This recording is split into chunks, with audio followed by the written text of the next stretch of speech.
The wind screamed through the broken trees, carrying the bitter scent of blood. In the frozen valley of Crail, a group of hunters marched, their boots crunching over snow and ice. Chains rattled with every step, and at the center of their cruel parade, a giant figure struggled, her scales pale as moonlight, glimmered under the cold sun, but they were streaked with dirt and crimson. The albino dragon's eyes blazed with fury, but her wings hung low, torn and battered. Her breath came in slow, heavy bursts, mist curling in the frigid air. Every movement made the chains cut deeper into her skin. Yet she refused to lower her head. The hunters laughed and jeered, shouting to each other about the fortune they would make selling her to the galactic black market. They spoke of buyers who would chain her for life, use her for battles, or drain her for rare alchemical blood. The dragon heard every word, her heart pounding with rage. But her body was weak, her strength stolen by days without food. The cold made her bones ache. Yet her spirit burned. The leader of the hunters, a tall alien with 4 black eyes, grinned as he walked ahead of her. She fetched more than a warship, he told his crew. No one has seen an albino in decades, the others nodded, already dreaming of the credits they would earn. The dragon closed her eyes for a moment, remembering the skies she once ruled. She had flown over mountains, rivers, and endless forests, her wings slicing through the clouds. Now, she was dragged like an animal, but she told herself, if there was even one chance to escape, she would take it. By nightfall, the hunters reached the edge of the forest. There, hidden under snow, waited their ship, a dark vessel with rusted armor. The crew shoved the dragon inside the cargo hold, locking her in a cage barely big enough to hold her. Chains bound her wings, her legs, even her tail. Above her, dim lights flickered, the air stale with the scent of oil and rot. The hunters' voices echoed from outside as they prepared for launch. The dragon lay still, saving her strength, her eyes never closing. Hours passed as the ship lifted into the air, engines growling. The hunters celebrated in the cockpit, drinking and bragging about their prize. But fate had other plans. Without warning, the sky ahead split open with a violent storm. Lightning tore across the clouds, slamming into the ship. Sirens wailed as systems failed, and the hunters scrambled, shouting. In panic, the dragon felt the ship twist and fall, metal groaning as it plunged. A massive explosion shook the hull, and darkness swallowed everything. When she woke, the world was cold and silent. The ship lay broken in a snowy clearing, smoke rising from its twisted frame. Some hunters lay dead. Others moaned in pain, crawling away. The dragon's cage had shattered in the crash, but her chains remained. She pulled, snarled, and clawed, but the frozen metal bit into her flesh.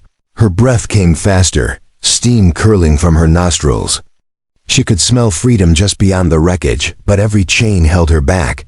Then, she heard footsteps. Slow, steady, unhurried. From between the trees, a figure appeared. He was tall, wrapped in a weathered coat, snow clinging to his boots. A rifle hung from his shoulder, but his hands were empty. He walked toward her, his face calm, his eyes locked on hers. The dragon bared her teeth, warning him away. She had met humans before, traitors who cheated, soldiers who killed, scientists who cut into her kind. They were dangerous, and yet, this one's eyes held no greed, no fear, only something she could not name.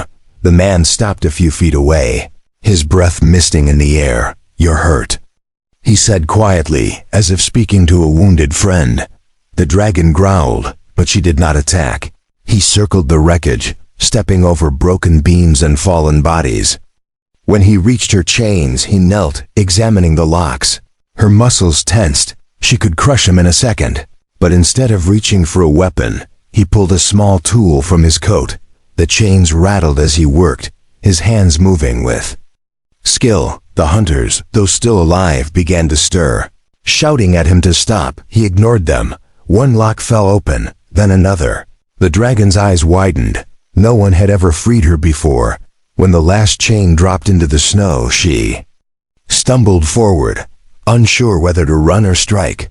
The man stepped back, giving her space. "You're free now," he said, his voice low. The hunters were getting to their feet. Weapons raised, the man glanced at them, then back at her. "If you can move, follow me," he said, and in that moment, the dragon realized something. This human was not here to take from her. He was here to stand between her and the danger. Her wings trembled, her breath sharp. For the first time in years, she felt a flicker of something she thought was gone forever. Hope. Snow whipped across the clearing, carrying the sharp smell of burning metal. The albino dragon stood unchained for the first time in many days, her muscles stiff, her wounds aching. Around her, the wrecked ship groaned under the weight of ice. The surviving hunters shouted threats, their alien voices harsh and filled with rage. They began to circle, blasters raised, their eyes flashing greed.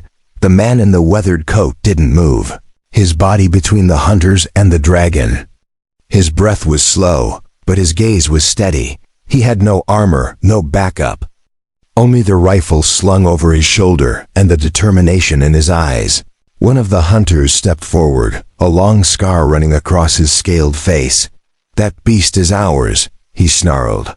"Step aside, human, or you'll die with her."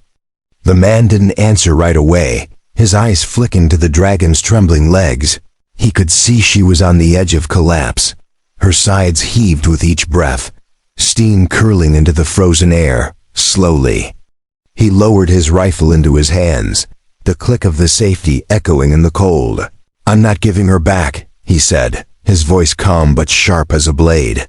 The hunters hissed, their fingers tightening on their triggers. The man's stance shifted, ready for the fight he knew was coming. But before they could fire, a deep growl rose from the dragon's chest. Her golden eyes locked on the hunters, and for a moment they faltered. Even half dead, she was still a predator they could not easily tame.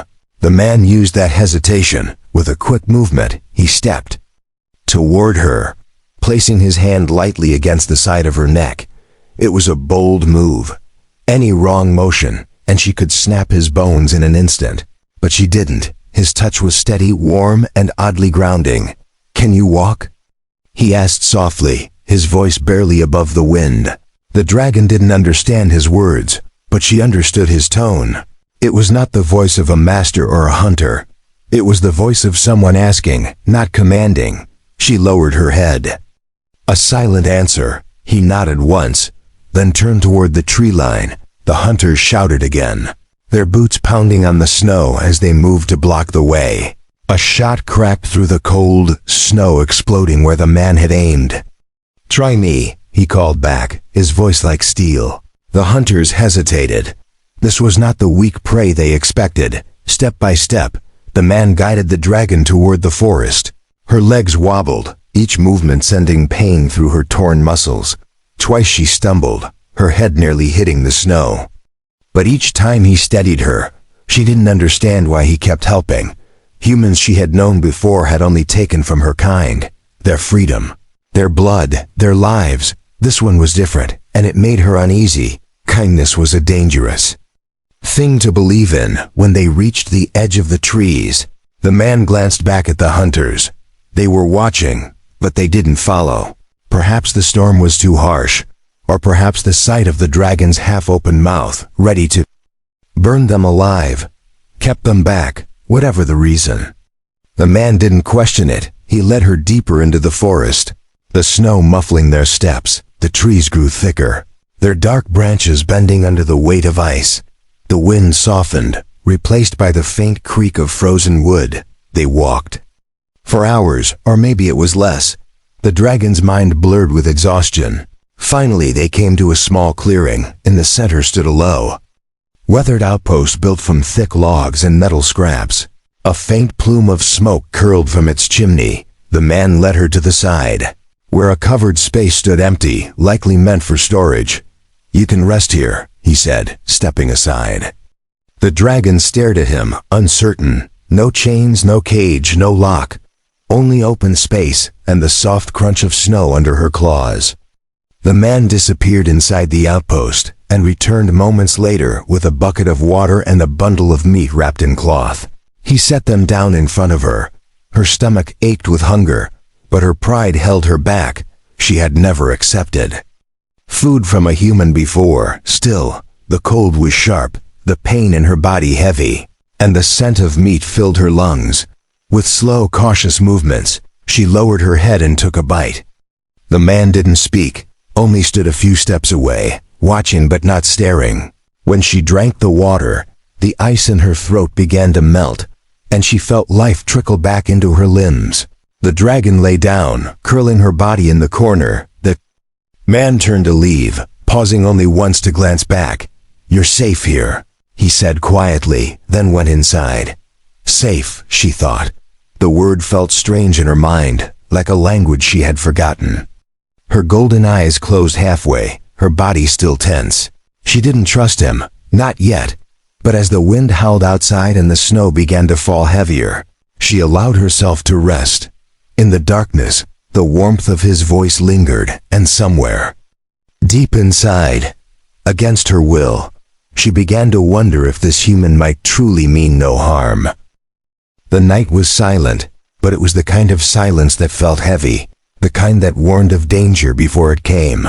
The albino dragon lay near the fire, her wound freshly bound, her breath steady but shallow. The man sat close by, his rifle across his lap, eyes never leaving the door. Outside, the snow glowed faintly under the moon. The world still, but stillness never lasted long in the wilds of Crail. The first sound came as a faint crunch of snow, then another and another. The man tensed, his hand tightening on the rifle. The dragon's golden eyes snapped open, her ears turning toward the noise. It was not the soft step of deer or the cautious pad of night beasts. This was the rhythm of boots, many of them. The hunters had returned, and this time they came prepared. The door burst open with a crash, wood splintering. Blinding lights filled the room, the hunters shouting in their alien tongue. The man fired first, the sharp crack of the rifle echoing in the small space.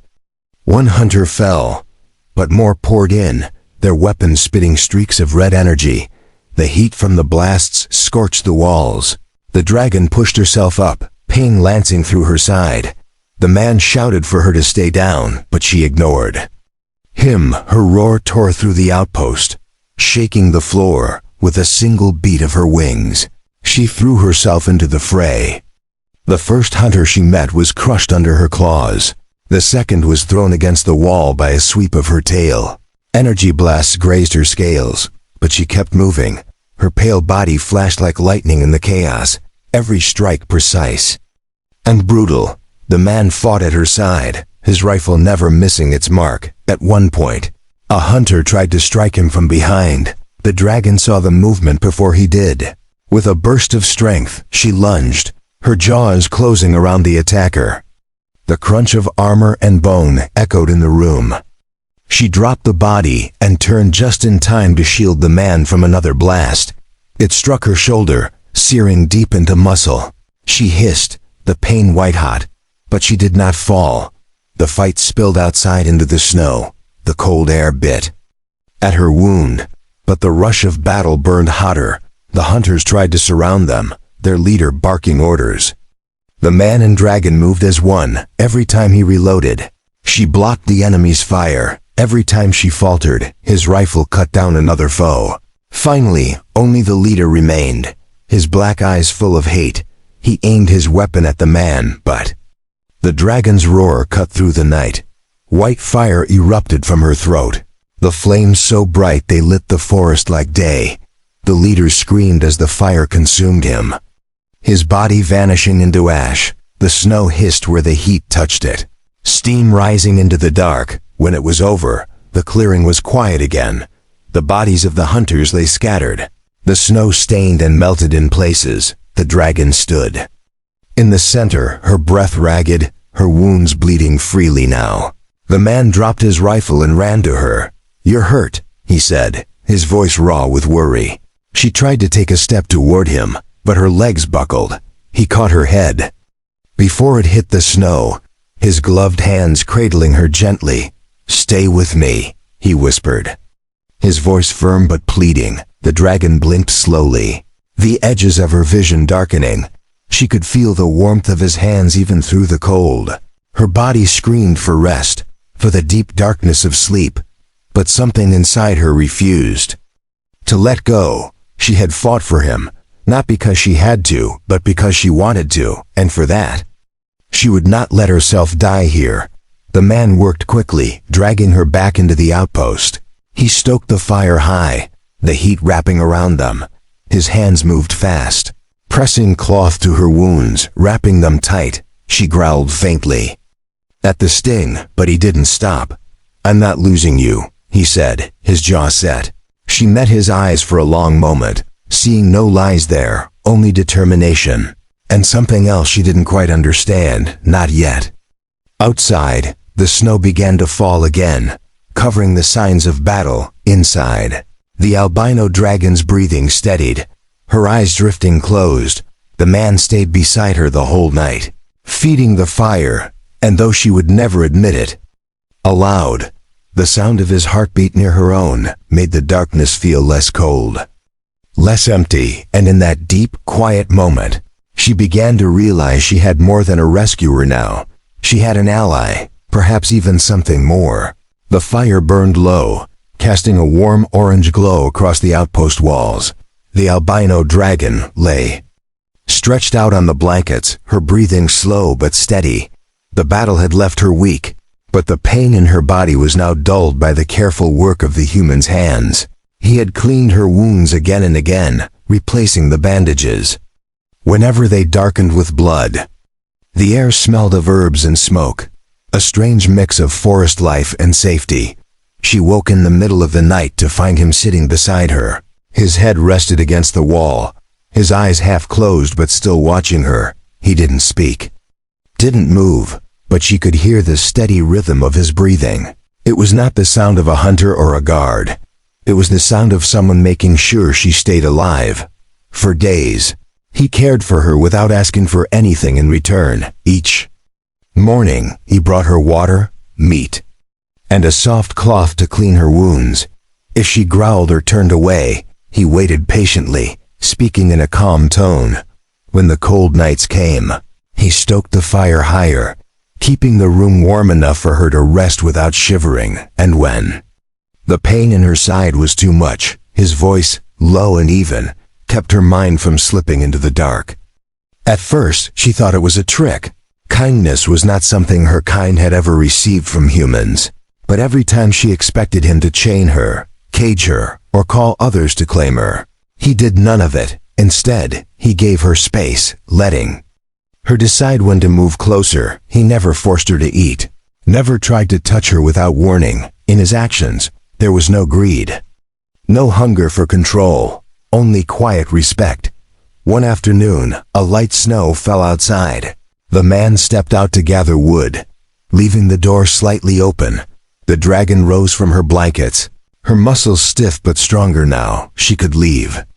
She realized the forest stretched out beyond the outpost, the wind carrying the scent of freedom. No chain, no wall, no hunters stood in her way. She took a step toward the door, her claws pressing into the wooden floor. But then, she heard it.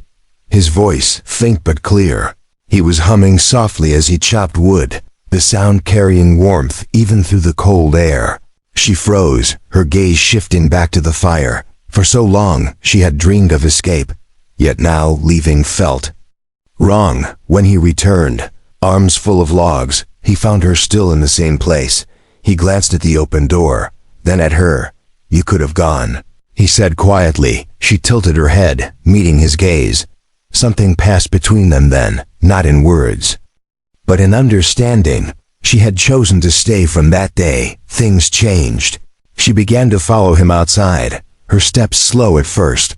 When he repaired the outer wall, she stood nearby, her golden eyes scanning the tree line. When he hunted, she stayed in the shadows, ready to protect him if needed. He never called her a pet, never treated her like property. She was his equal, his partner. One evening, as the sun dipped low and the forest glowed gold, he knelt beside her.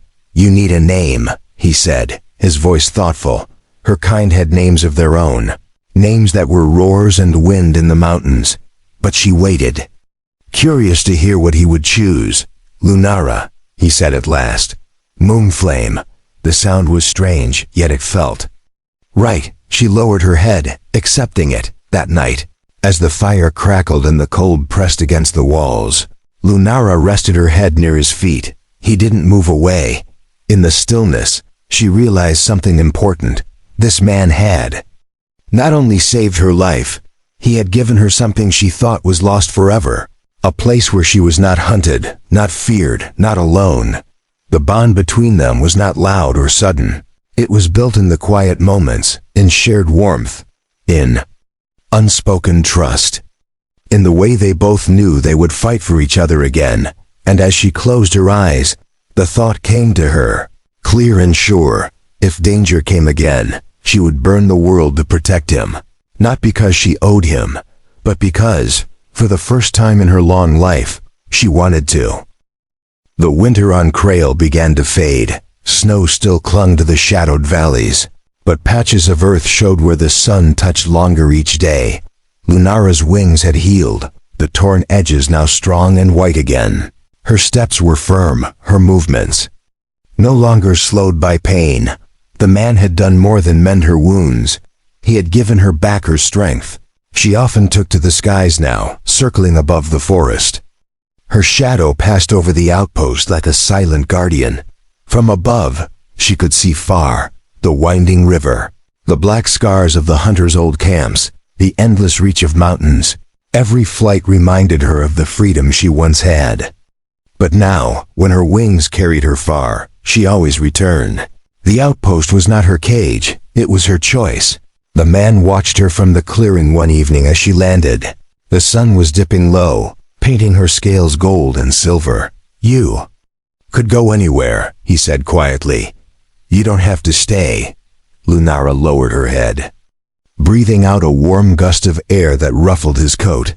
She could not speak his language, but she hoped her choice was clear. She was not staying because she had nowhere else to go. She was staying because here with him was where she belonged. Word of the battles had spread. Travelers whispered of the ferocious albino dragon who fought beside a human. Some told the tale with awe, others with fear. Hunters avoided the region now, knowing the fate of those who had tried to claim her. To them, she was a legend. To him, she was simply Lunara. One night, a small ship landed near the edge of the forest. It carried a group of settlers seeking safe passage through the dangerous territory. They had heard of the human with the dragon. Protector, the man agreed to guide them, and Lunara followed from the skies. Bandits attacked on the third day, thinking they had found easy prey. They never expected white fire to descend from the clouds, scattering them like leaves. The settlers stared up in shock as the dragon landed beside the man, her wings folding slowly. It was then they understood. She was not his pet or his weapon. She was his ally, and he was hers. As the seasons turned, their lives settled into a rhythm. The man hunted, built, and traded with the few who dared to come this far. Lunara patrolled the skies, her keen eyes watching for any threat. Sometimes she would bring him gifts, a rare herb from the mountain slopes, a crystal she found deep in a cave. He never asked for these things, but he accepted them with a quiet smile. In return, he shared with her stories of the stars, of other worlds, of places she might have flown to if life had been different. And though she could not speak his words, she listened, storing each one like treasure. One evening, as the sun set in a blaze of red, the man stood at the edge of the clearing. "You've changed my life," he said softly. "And I think maybe I've changed yours too." Lunara tilted her head, her golden eyes fixed on him. He was right. When she had first seen him, she thought of humans only as destroyers. Now, she saw something else. Protectors. Friends, family, not all, but at least one, and for her, that was enough.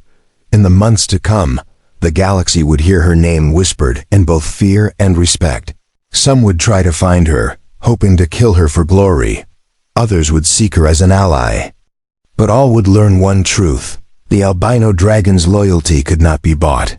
Stolen or forced, it was given freely, and it was bound to one human on a clear morning.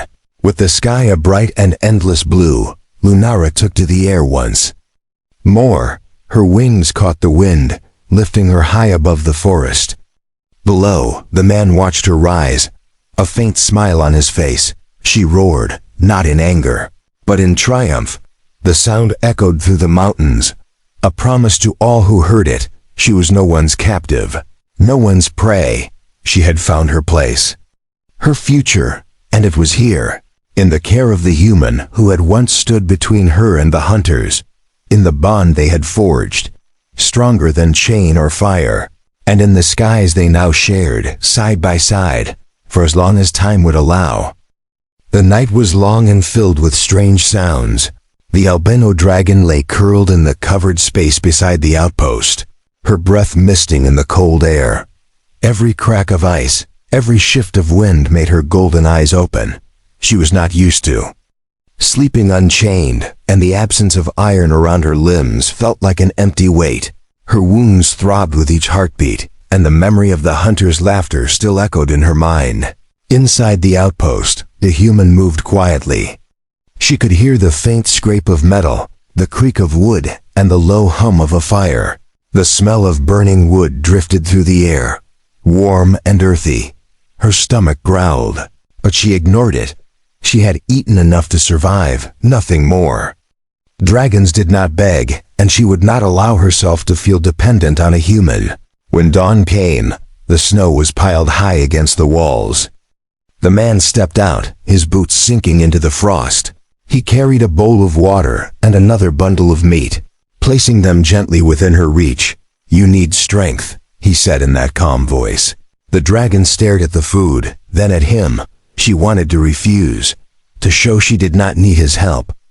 But the hunger clawed at her ribs. Slowly, she reached forward, her sharp teeth tearing into the meat. The man did not smile, did not speak further. He simply turned and began working on something near the woodpile. Hours passed as the dragon watched him. He repaired broken boards, stacked logs, and cleaned his rifle. At one point, he paused, glancing toward her as if to check she was still there. She wondered why he bothered. Most humans she had known would have left her to freeze. Perhaps he was keeping her alive to sell later, or to use her for his own gain. Yet, there was no cage, no rope, no guard posted outside her shelter.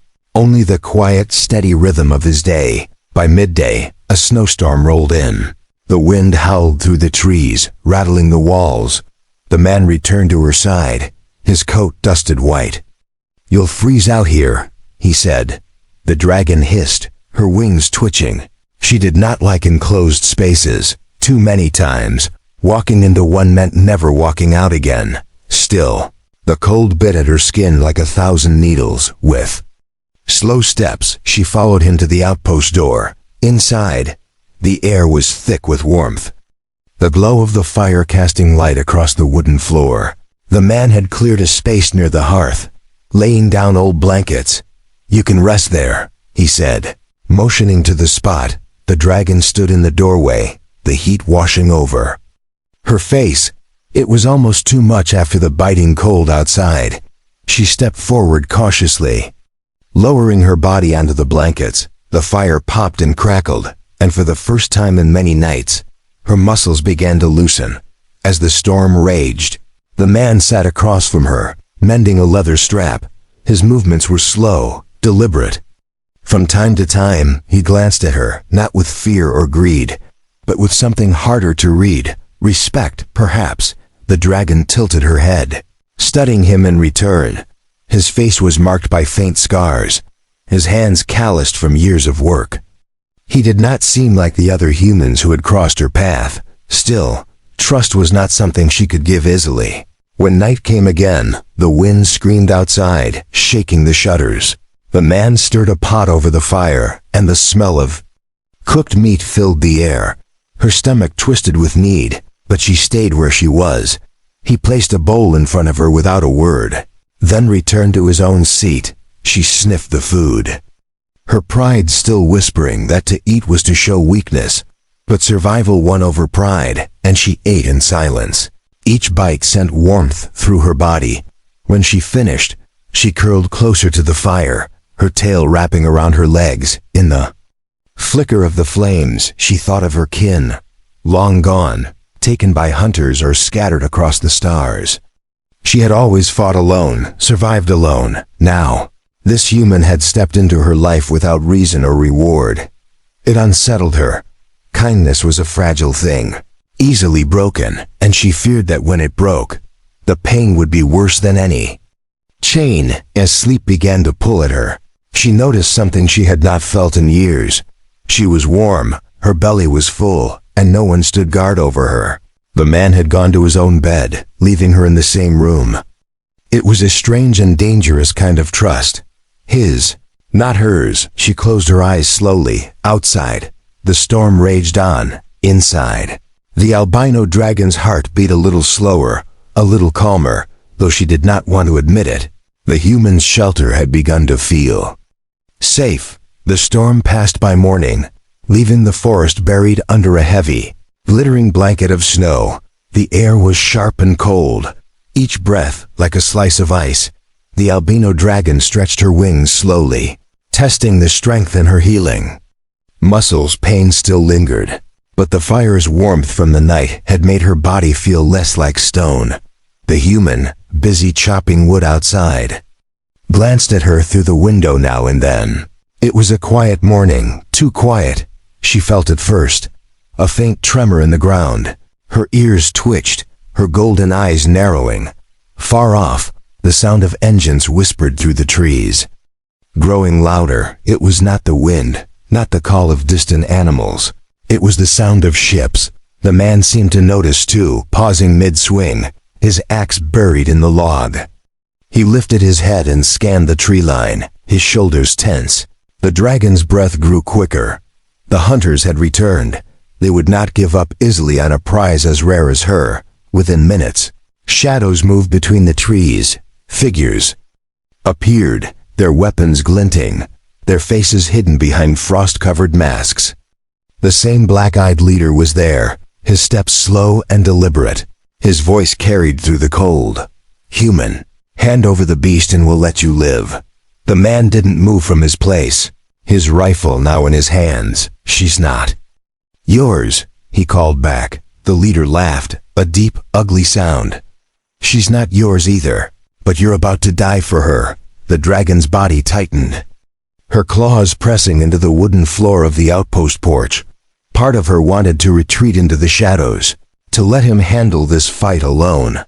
After all, humans had caused her kind enough pain, but another part burned at the thought of those hunters taking her again.